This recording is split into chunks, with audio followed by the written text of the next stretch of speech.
We have from the New York Times, Sarah Palin in Hong Kong, speaking to investors. Stu, did I ever say this on the air? I know that I have said, when I said about Sarah Palin and why she was breaking away, what have I said on the air about why she was breaking away? You said she left the governorship. Why? Because, well, one was that she was getting all these lawsuits, and that she didn't want to, that's what she was saying. Down, yes, right? And I think that was part of it. I think that was a big part of it. And the paradigm shifting, you said, which is something you may or may not utter 319,000 times a day. What did that mean in that context? Separating from the two-party situation. Yes, that she was pulling away from the two parties, that she senses the same kind of stuff that I sense.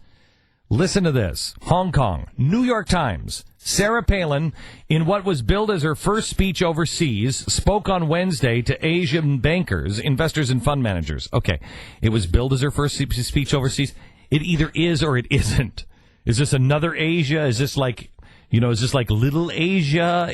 Well, the wording there is interesting. Not her first speech since she stopped being the governor. Her first speech overseas, meaning that she has no experience and has never traveled. Remember that narrative from the campaign. A number of people who heard the speech in a packed hotel ballroom, which was closed to the media, said Mrs. Palin spoke from notes for 90 minutes and that she was articulate, well-prepared, and even compelling. What? No, Sarah Palin, not a compelling figure. I would not at all. She's so compelling as a speaker. I mean, obviously. Yeah, she was articulate, well prepared. We should ask Joe Biden, was she clean?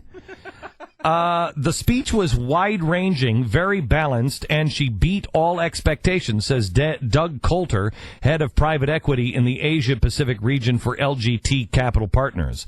She didn't sound at all, listen to this, she didn't sound at all like the far right-wing conservative. She seems to be positioning herself as a libertarian or a small c conservative, adding that she mentioned both Ronald Reagan and Margaret Thatcher. She brought up both those names. Well, I remember reading, it was an article we read. She is getting away from the Republican Party, man. And she's smart to do it. She is smart to do it. The Republican Party hates her. Hates her. Oh, there's no doubt about that. It's interesting because during the campaign, there was a really good column that we talked about at the time, which was called The Libertarian Case for Palin.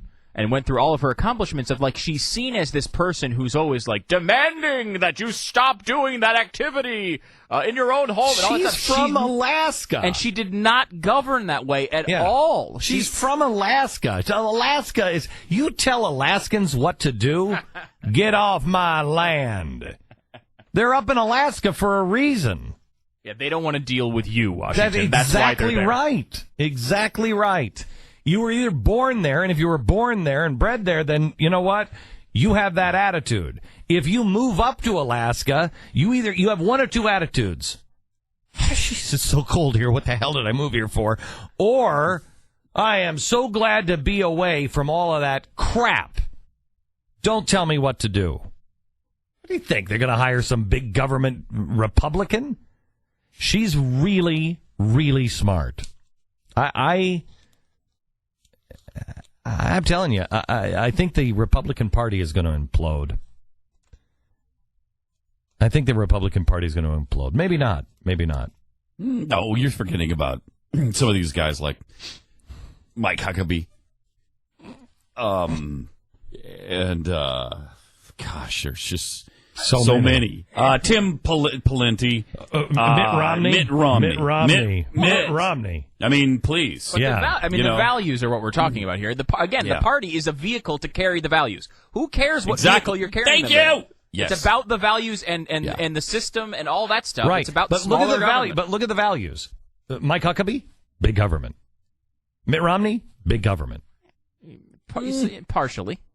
Come on. More than I'd like. On. More than I'd like. Come on. Universal health care in Massachusetts. That's right. I'm with you. I don't like That's right. that. But he's certainly a voice for sanity on many issues. He's a guy I would have as a Treasury Secretary in a heartbeat. Probably wouldn't serve because he'd be like, Glenn Beck is president. Yeah, get past that. But this is just hypothetical. That's a guy I would like to have as the Treasury Secretary because he's honest as the day is long. Mm-hmm. You know what I mean? Smart. He understands it. Yeah, he knows understands business, it. He knows how to run business. things. Yeah. Yeah. And he's somebody who hasn't cheated on his income tax.